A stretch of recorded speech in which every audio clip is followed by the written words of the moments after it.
Hello and welcome into another episode of Locked On Wolves. Today in the show, ESPN has released their first batch of real plus minus rankings, the statistics. I want to see where all the Wolves players rank. We'll talk about that. Plus, the Wolves have signed Matt Ryan, formerly of LA Lakers fame. And finally, Rudy Gobert's visit to Utah for the first time as a member of the Timberwolves. We'll preview the Wolves-Jazz matchup. It's all upcoming on the show. Welcome in. You are Locked On Wolves. You are Locked On Timberwolves, your daily Minnesota Timberwolves podcast. Part of the Locked On Podcast Network. Your team every day.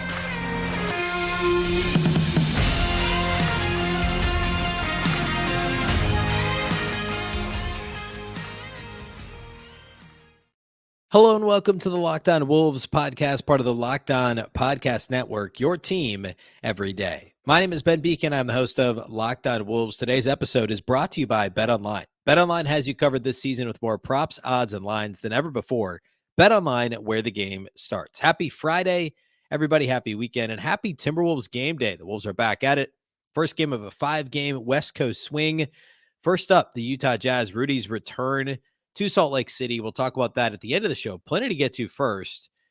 First here off the top, though, a big thank you for making Locked On Wolves your first listen each and every day. Of course, Locked On Wolves is free and available everywhere, including YouTube, as well as all of your favorite audio platforms. Wherever you listen to podcasts, you can find this show. You can also watch it on the Locked On Sports Minnesota app on both Roku and Amazon Fire TV. This show and all the other great Locked On Minnesota shows. More great local sports coverage 24/7, and it's absolutely free. Download the Locked On Sports Minnesota app today on Roku or Amazon Fire TV. And also, you can follow the show on Twitter at Locked On T-Wolves and at Beecken, and that's with 2 B's, 2 E's, CKEN. All right, I want to get to ESPN's release of their real plus minus stat. Well, I'll explain a little bit if you're not familiar why I think it's my favorite overall advanced metric. Now we're barely more than a quarter of the way through the season, so there's some noise there. The numbers aren't, what they're going to be here in a few weeks, or much less by the end of the season. I'll talk about all that later. And I do want to get to Rudy, the Jazz, taking on Jared Vanderbilt, Malik Beasley again. We'll get to all that. I want to start with the Matt Ryan signing. So this was reported first on, I guess this would have been Wednesday, that the Timberwolves were going to be signing Matt Ryan, formerly the LA Lakers, to a 2-way contract and waiving AJ Lawson, who's been on a 2-way contract for the Wolves at 2 different points so far this year. Matt Ryan, if you're not familiar with him, he hit a game winner for the Lakers earlier this year, and that's why I said at the top of the show at Lakers fame, because that's what gave him his, that, and he shares a name with Matty Ice of the, of course, Matt Ryan, formerly the Atlanta Falcons when he was Matty Ice. But Matt Ryan, he's a 6'7" wing, and he split his college ball. He actually started at Notre Dame, played a year at Vanderbilt, and was kind of a bit player for both those teams. And then went to the University of Chattanooga, Tennessee, and, starred for that team, went to a smaller school, I guess a mid-major. And as a senior there, this is the 1920 season. So the season that was eventually shortened by COVID, or I guess right before the tournament. He averaged 30 minutes a game, 15 points per game, shot 36% from 3. For his college career over 4 years, he was a 36.3% three-point shooter. I think if you're not super familiar with Matt Ryan and you knew he hit a game winner, and the Wolves are looking for shooting, and that's kind of the narrative, like, hey, the Wolves need shooting, they signed Matt Ryan. I mean, yes, he's a good shooter, but he's not a flamethrower. Like, he's 36.3% over 4 years in college, which is fine. But again, college 3-point line, whatever. He played last season in the G League. He played 12 games for the Grand Rapids team in the G League, and he shot 38% from 3. So very good on 6 attempts per game, but, not like outstanding. So far this season with the Lakers, he played in 12 games, averaged 11 minutes per game, shot 37.1% from 3. So again, good, but none of these numbers have been over 38%. He's not exactly a sharpshooter. He also doesn't do a whole lot else in terms of much of anything. I mean, like, he's not a big time rebounder, and again, he's not massive. He's listed at 6'7", but like, you look at his time in the G League, his rebound rate in 12 games in the G League goes 4.4%, which is like shockingly low. In fact, here for comparison, I didn't prepare to do this, but let me quick pull up the Wolves' current for context. their current rebound rates as a team. So Matt Ryan last year in only 12 games in the G League, 4.4% total rebound rate. The only player on the Timberwolves with a lower total rebound rate so far this season is Bryn Forbes at 2.7%, which is amazingly low. Austin Rivers has a 4.6% rebound rate. So Austin Rivers has been a better rebounder this season than Matt Ryan was last year in the G League. D'Angelo Russell, 5.6%. Jordan McLaughlin, 5.8%. Jalen Noel, 8.4%. These guys are all, essentially Noel's twice as good of a rebounder as Matt Ryan was last year in 12 games in the G League. If you're wondering what he's done this year so far, and actually here, let me grab his college rate-based stats as well. But if you're wondering what Matt Ryan did so far this season with the Lakers in terms of rebounding, 5.6% rebound rate. Last year, he played 5 minutes total, 1 game, 5 minutes for the Celtics, and he grabbed 0 rebounds. So for his NBA career, he's 5.4% rebound rate in 13 games, 12 games in the G League, 4.4%. When he was in college, again, this is split across 4 schools. So Notre Dame, and then 1 year at Vanderbilt. Vanderbilt as a most of the time starter, and then a full-time starter at Chattanooga. He had a total collegiate rebound rate of 13%. Now, it was 16.5% at Chattanooga. If you look at when he played for actual Power 5 schools, that rebound rate was, the total rebound rate was, that was defensive rebound rate. I read the wrong column. His total rebound rate as a collegiate player was 7.6%. And when he played at actual big Power 5 schools, it was under 6.5% rebound rate. So 6.5% at D1, like major Power 5 schools, 6.5%. 5.5% in the NBA so far this year, and 4.4% in the G League last year. So the Wolves' number one issue is rebounding. I mean, if we're going to boil it all down, like I guess technically transition defense, but one of their top 2 or 3 issues, rebounding. Matt Ryan does not do that. Shooting's another one. He's an above average shooter, certainly. I don't know. Like the move seems a little bit weird to me because also who's he going to play ahead of? Like, and again, I'm quibbling with this because it's the end of the roster, but still, I got to believe that overall, what AJ Lawson can bring to the table in terms of versatility, the ability to do lots of different things and to be a defender, all those things. I just don't know that you're going to get any of that from Matt Ryan, who's maybe miscast as a sharpshooter, certainly not a rebounder. I don't think he's going to be an above average defender. I also don't know who he's going to get minutes ahead of. I don't really understand the churn at the end of the roster. Like, I mean, I get the idea, but this particular move doesn't make a ton of sense to me, right? Luka Garza made some sense. The Wolves needed depth in the front court, and Garza was good in summer league. He was good in training camp, preseason. He's been great in the G League. Like, I get Garza being on the roster. I don't really get the Matt Ryan thing. If the guy was a 42, 43% three-point shooter, fine. If he did some other stuff, great. I just don't think I think AJ Lawson makes more sense there. Again, probably not a big deal regardless from a team perspective, because again, you're talking like the 14th, 15th guy. But like, if I'm going to have a take on this, that's my take. I just think it's weird. I don't think it's necessary. I hope I'm wrong. I hope he's great. I hope he gets a chance to play and shoots the ball well. It's just an odd move. Okay. What I want to do next is I want to look at ESPN Real Plus Minus. And as a statistic, they just kind of started releasing this year's rankings, which is a little earlier than last year. We're a little more than a quarter way through the season. So some Wolves players that I ranked higher than I thought they would in ESPN's Real Plus Minus, players that ranked lower than I thought they might, some surprises, some context for players ranked around them in these spots in ESPN's RPM stat. And then I'll also give the definition, kind of basically what it is, what it measures, and compare it a little bit to Basketball Reference's win shares, which are 2 of the more widely quoted, widely mentioned advanced metrics that are very accessible to fans.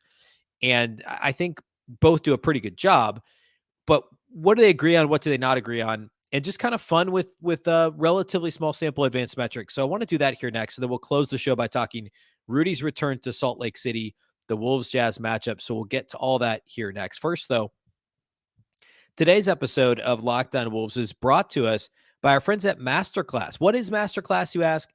Masterclass offers classes on a wide variety of topics, all taught by world-class instructors at the top of their fields. Each class is broken out into individual video lessons, usually around 10 minutes long, Members can explore at their own pace, and each class is supported by downloadable materials, class guides, recipes, and more. Masterclass is accessible on your phone, web, smart TV, and available via audio mode. You can listen to classes on the go and can find all available classes at masterclass.com. With Masterclass, you can learn from the world's best artists, icons, and leaders anytime, anywhere, and at your own pace. For instance, you can learn how to cook from Gordon Ramsay. You can improve your songwriting skills from John Legend, or learn business strategy from Disney's Bob Iger. With over 180 classes from a range of world-class instructors, that thing you've always wanted to do is closer than you think. Over 2,500 video lessons from 180 plus of today's most brilliant minds are available anytime, anywhere on iOS, Android, desktop, Apple TV, Amazon Fire TV, and Roku. I highly recommend you check it out. This holiday, give the perfect gift of an annual Masterclass membership and get one for free. Go to masterclass.com/lockedon today. That's masterclass.com/lockedon. Terms apply. Today's episode of Locked On Wolves is also brought to us by our friends over at LinkedIn. These days, every new potential hire can feel like a high-stakes wager for your small business. You want to be 100% certain that you have access to the best qualified candidates available, and that's why you have to check out LinkedIn Jobs. LinkedIn Jobs helps find the right people for your team faster and for free. It's super easy to create a job post on LinkedIn Jobs. You just add the job, and then you add the purple hashtag hiring frame to your LinkedIn profile to spread the word that you're hiring. Simple tools like screening questions make it easy to focus on candidates with just the right skills and experience, so you can quickly prioritize who you'd like to interview and hire. It's time to finish the year strong. We're in the home stretch of the calendar year with just about 3 weeks left until 2023. The right team member just might help you finish this year strong. It's why small businesses rate LinkedIn Jobs #1 in delivering quality hires versus leading competitors. LinkedIn Jobs helps you find the qualified candidates you want to talk to faster. Post your job for free at linkedin.com/lockedonnba. That's linkedin.com/lockedonnba to post your job for free. Terms and conditions apply.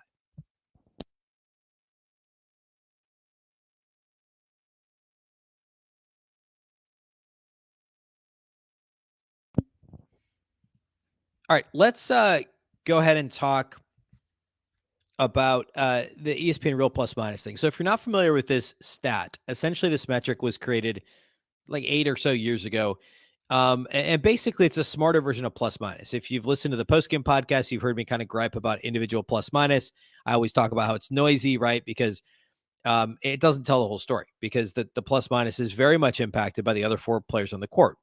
Individual game, individual player, plus minus cannot take into account the other 4 players on the court with you, who you're playing against, etc. Right? Real plus minus attempts to remove some of that noise. So basically what it does is it tries to adjust for the impact that each of the 4 teammates on the floor with an individual player and the opposing players have on the game. So it essentially models it out. They average out the team's net scoring margin for each 100 possessions played. And then, we can split it into the DRPM, defensive real plus minus, and ORPM, offensive real plus minus, and there's a total number.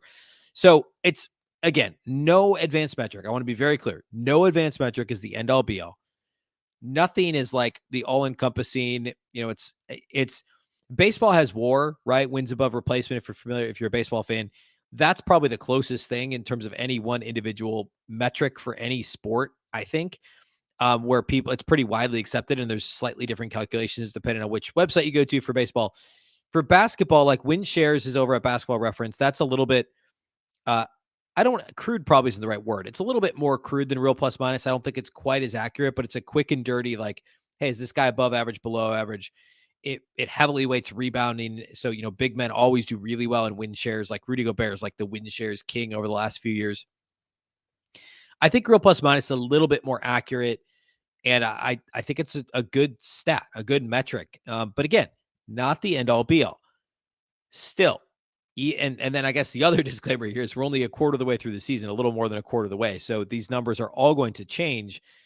But I wanted to kind of run through where the Wolves, the players who have played the most rank. D'Angelo Russell ranks surprisingly high in point guard real plus minus. He's 16th among point guards with a plus 1.97, just behind Jordan Clarkson, Tyler Hero, Drew Holiday, Spencer Dinwiddie, and Trae Young. Just ahead of Darius Garland, Marcus Smart, Jamal Murray, Tyrese Maxey. I was pleasantly surprised with how high D'Lo was. Now, he's played really well over the past couple of weeks. And, for him, the 3-point rate is up, even though the percentage is down. He's been getting to the line a little bit more recently. I think overall his defense is much improved. In fact, his defensive real plus minus is actually in the green. It's positive. So like it's surprising. It's maybe not shocking. Jordan McLaughlin, this one's a bigger surprise to me. McLaughlin's actually a negative 0.95. He's number 37 in overall real plus minus among point guards in the league. So, I mean, I guess that puts him solidly in backup territory, right? If he's 37, but still, I would have expected him to be higher. This is an example where WinShares does not agree. WinShares has Jordan McLaughlin much higher as like an above average player, whereas D'Lo's much lower, not awful, but much lower than McLaughlin. So those two are flipped. And we'll talk about a couple of these Wolves players are similar WinShares to real plus minus in terms of what it's saying about their season. So this is saying right now that D'Lo is a top half of the league point guard essentially, and that McLaughlin is a good backup, but not much more, which I guess that's technically accurate. WinShares is so much more based, like it's more of a rate based stat, right? So if McLaughlin gets overextended and plays more minutes, I think that stat would suffer as well. That's a conversation for another day, whether or not McLaughlin would be able to withstand playing heavier minutes, right? Or whether that holds up, because there's certain players that they're meant to play that backup role. McLaughlin is a little bit like Tyus Jones, and where like both the way he plays, stature, and also the fact that I think he is one of the league's best backup point guards. I think that's where we're at with him. But if either one of them is turned into a full-time starter, what does that look like, right? At any rate, I was surprised McLaughlin was as low as he was, and a little bit surprised D'Lo was as high as he was. Anthony Edwards, number 13 on ESPN's real plus minus, a plus 2.33, just behind Buddy Hield, Desmond Bane, Isaiah Joe, who has played relatively low minutes. So actually, let's kick him out of this. So take him out. Anthony Edwards slides up to 12. Zach LaVine's 9, by the way. Paul George 8. And of course, you could probably guess who the top 1 through 7 are. Donovan Mitchell's number 1. Devin Booker's in there. James Harden. So Ant's at 12. Below him, Fred VanVleet, Terrence Davis, Trey Murphy the third, Kevin Huerter, CJ McCollum, Klay Thompson, Terry Rozier, and Gary Trent Jr. So some really good players in there. McCollum, Klay Thompson, Rozier, and Trent Jr. And Ant ranks ahead of all of them. Ant is a +1 in defensive real plus minus and a plus 1.33 on offense for a total of 2.33. Jalen Noel is down at number 40 at a negative 0.58. He's very deep into the red in terms of defense. In fact, there's only one player ahead of him on this list with a worse defensive real plus minus, and that's Jordan Poole. That also means there aren't very many guys with a better offensive real plus minus. In fact, if you just sort offensive real plus minus, Jalen Noel's number 11 in the league, ahead of Bradley Beal, ahead of Zach LaVine, ahead of Paul George, ahead of Devin Vassell, ahead of Buddy Hield, ahead of Kevin Huerter, ahead of Anthony Edwards, Klay Thompson, Kelly Oubre. So this backs up the eye test when it comes to Jalen Noel, right? We'd all say he's a really good offensive player and he really struggles defensively. 100% the case is what ESPN Real Plus Minus would tell us. We slide over to shooting guard, and this is where it gets a little bit sticky. The Wolves don't have anybody listed in the top 40 because they actually have Jaden McDaniels listed as a 4, and both Rudy Gobert and Karl-Anthony Towns listed as 5s. Kyle Anderson is the only small forward listed, which is funny because he's mostly played the 4 for the Wolves. But he's actually all the way down at number 65 out of 77. Kyle Anderson's a negative on both ends of the floor, according to ESPN RPM at this point, a negative 3.49. I don't read too much into that. Typically, he rates much better with this stat, so we'll see how that evens out. At the 4, Jaden McDaniels is number 32. He's a negative 0.76. Negative on offense, a positive on defense for the Wolves. He's one spot behind old friend Juancho Hernan-Gomez, a couple of spots behind Jabari Smith, the rookie for the Rockets, and Zach Collins, ahead of Marvin Bagley III, Chimezie Metu with the Kings, Nicholas Batum with the Clippers, Thaddeus Young, another old friend with the Raptors, and Obi Toppin with the Knicks. So McDaniels predictably good on defense, not great on offense. I'm a little surprised that number's not higher, but I think his high foul rate, and the relatively low minutes he's playing per game because of that certainly hurts him here. He's been shooting the ball better from the perimeter of late, so we could see that number improve as well. In terms of centers, The Timberwolves, you guessed it, have two of the top 10 centers in the league. Rudy Gobert, number 8, with a 2.43, and Cat right behind him at number 9 with a 2.42. And of course, they're flipped. Rudy has the best defensive real plus minus mark of any center. That is not true. I read that wrong. He is third in terms of defensive real plus minus among centers, behind Clint Capella and Kevon Looney, of course, of the Hawks and Warriors, respectively. Cat, on the flip side, is very good offensively, as expected, and is a slight negative defensively. Not quite as dominant offensively as Rudy is on defense, but only a slight negative defensively. Cat, by the way, is third in offensive real plus minus. So Rudy's third in defensive real plus minus, behind Looney and Capella. And Cat is third in offensive real plus minus among centers behind Jokic and Embiid. He's 2.82 offensively. And again, 8 and 9 overall.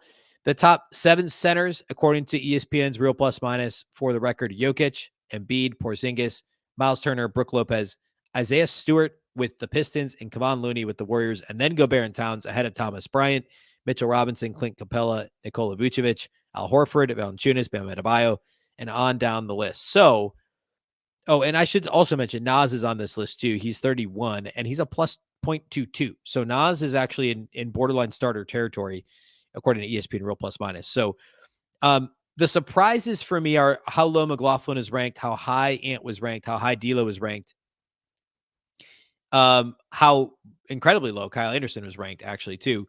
In terms of versus win shares, the biggest one is point guards, right? Like I talked about a minute ago. Those are flipped because win shares has McLaughlin is significantly better than D'Lo so far this year. Win shares also doesn't think that either Edwards or Noel has played very well. Towns, Gobert, similar story. McDaniels maybe a little better in win shares than he showed up in real plus minus. Neither one, like Taurean Prince, I forgot to mention him with ESPN's real plus minus, but Prince did not rank well in either place for the Wolves. So the biggest thing, again, point guards, a little bit surprising with Kyle Anderson being so low in RPM, and Jalen Noel being a little bit low in RPM too. So interesting stuff. We'll keep an eye on it. Again, we're not even a third of the way through the season, so these rankings and stuff, these numbers are going to change. I want to close the show by talking about Rudy Gobert, his return to Utah, what this matchup looks like between the Wolves and Rudy's old mates. Some of his old mates, a lot of those guys weren't there previously. But anyway, going back to Salt Lake City, I want to talk about that matchup. So we'll do that here next. First, though, let's talk about our title sponsors of today's show. Today's episode of Locked On Wolves is, of course, brought to us by our friends over at BetOnline. BetOnline.net is your number one source for sports betting info, stats, news, and analysis. You can get the latest odds and trends for every professional and amateur league out there, from football to basketball to soccer and esports. They've got it all at BetOnline.net. Now is the perfect time to get over there and bet on Friday night basketball, whether it's the Wolves, any other of the massive slate of Friday night games. ESPN has the Friday games, of course, the national ones. The Wolves play Saturday too, so you got a whole weekend of basketball ahead of you. And then, of course, NFL football Sunday. So get over to betonline.net. If you love sports podcasts, you can also find those at BetOnline too. They're always the fastest and easiest way to get your betting fix. Head to their website today or use your mobile device to learn more. BetOnline, where the game starts.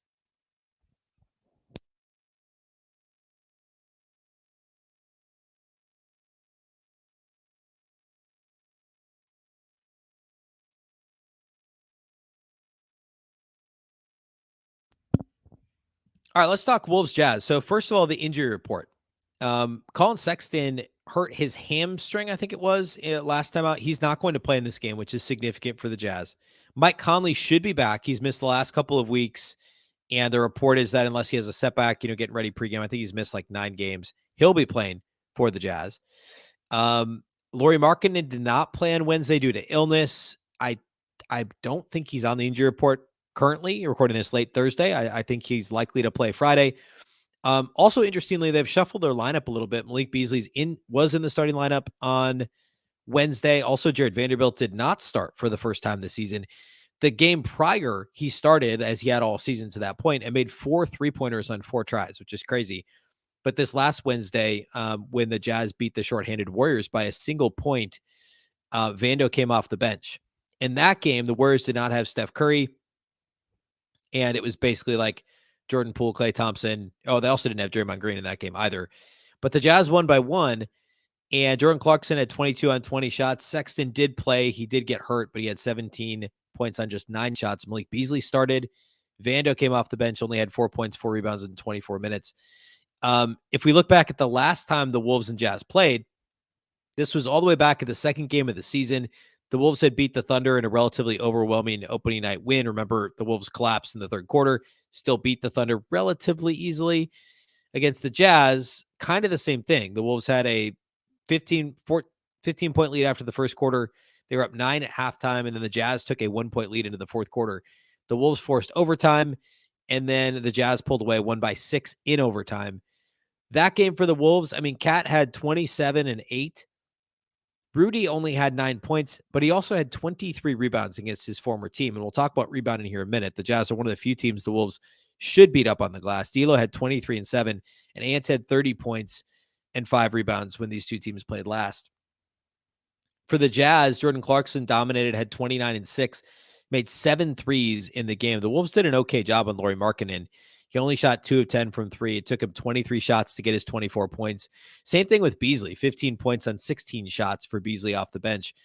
The thing with Utah is they're comfortable playing fast. They can slow it down, but they prefer to play fast. They want to get a lot of possessions and shoot a lot of threes. They're 5th in 3-point attempt rate in the league, and they're 7th in 3-point percentage, 37.5% as a team. Markkanen's 41%. Conley's basically 39%. Olynyk is 45.7% from 3. Malik Beasley's just a hair under 39%. Like, this is a really good 3-point shooting team, and defending the 3-point line has been an issue for Minnesota for much of this season. Now, Utah's 29th in defensive rebound rate. And I bring this up because, of course, the Wolves are awful on the defensive glass. They are actually up to 26th, but they did just play Indiana, who is like 28th or maybe 29th at the time. And the Wolves were a plus 20 on the glass against the Pacers. And it was a huge deal because the Pacers shot the lights out from the perimeter. The Wolves had to make some of that back in second chance points and free throw attempts and free throw makes. And they did that, shooting better at the line than the Pacers, getting a few more free throw attempts than the Pacers and crushing them on the glass. The Wolves have to do the same thing against the Jazz because the Jazz are more likely than not going to make more threes than the Wolves. They're a better 3-point shooting team. They shoot more of them and they make more of them, right? Now, the Jazz don't get to the free throw line all that often. They're 20th in free throw rate defensively. The Wolves have been fouling a little bit more of late and are now down to 17th in terms of defensive free throw rate, allowing the opponents to shoot free throws. But if they can do a good enough job of, they can out free throw the Jazz and out rebound the Jazz, they can afford to give up a couple of made threes, or afford to be a couple of made threes behind the Jazz in that category. But they have to crush on the glass. It's not just Rudy. It's not just Rudy because the Jazz are going to send multiple bodies at Gobert to try and slow him down. The Wolves also need to get strong rebounding performances from their guards, from their wing players. Of course, we always talk about McDaniels and Edwards and how underwhelming they often are on the glass. It's been better of late, and Ant has rebounded the ball extremely well, especially. But that has to happen in this game against the Jazz if the Wolves are going to pull out the road win. It'll be interesting to see how Vando plays and how Beasley played. They both played kind of meh against the Wolves at Target Center last time around. The storyline here is how much more emotional it is for Rudy Gobert returning to Salt Lake City for the first time after playing 8 seasons there. So that'll, of course, be something to watch. Of course, no Karl-Anthony Towns or Taurean Prince for Minnesota. So Naz Reid's the primary backup center. Luka Garza is available for the Wolves. He's with the team in Utah. So they have that layer of depth, as well as, of course, Nate Knight, who I keep clamoring for him to get a shot. He hasn't gotten rotation minutes at all this season, except for, I think, maybe one game with some foul trouble. But at any rate, besides Prince and Towns, and then Josh Minott, who's also in a G League assignment, the Wolves will be full strength in Utah. So should be a ton of fun. We'll, of course, do the live postcast. We won't do a full podcast afterwards, but the live postcast on the Locked On Sports Minnesota YouTube channel will go live about 45 minutes following myself and Marty Gellner at Bally Sports North. We'll do the same thing on Saturday. So I'm not previewing Saturday's show at all right now, but it's against Portland. And then we'll do the live postcast, of course, Saturday night too. We work on the weekends here. And then on Monday, Monday's show, we'll talk a little about Saturday's Portland game, and also Monday night, the Wolves play Portland again in Portland. So Monday's show will be a lot of Blazers, both talking about Saturday's game and then the upcoming Monday game. So again, live postcast Friday, Saturday night. If you don't catch it live, you can watch it on Locked On Sports Minnesota after the fact, or listen to it on this feed. Wherever you're listening right now, you can listen. I'll upload the audio from myself and Marnie Gellner after each game on the Locked On Wolves audio feed on all platforms. So be sure to check that out. A big thank you to those of you that do make Locked On Wolves your first listen every single day. It's greatly appreciated. If you listen on Apple, please help us out with a review, with some comments on the show. If you listen on, really anywhere, do the same thing, please. It's greatly appreciated. Again, on YouTube, please subscribe, please like the video, comment, all those good things. You can also, of course, watch on Locked On Sports Minnesota. That's the Roku and Amazon Fire TV app. You can also follow the show on Twitter at Locked On T-Wolves and at Beecken with 2 B's, 2 E's, CKEN. Of course, the Locked On Wolves podcast is part of the Locked On Podcast Network. Remember, the Locked On Network is your local experts on all the biggest stories. For your next listen, check out the Locked On Sports Today podcast, the biggest stories of the day, plus instant reactions, big game recaps, and the take of the day. It's available on the Odyssey app, YouTube, and wherever you get your podcasts. Once again, I'm Ben Beecken. This is the Locked On Wolves podcast, and we'll catch you next time.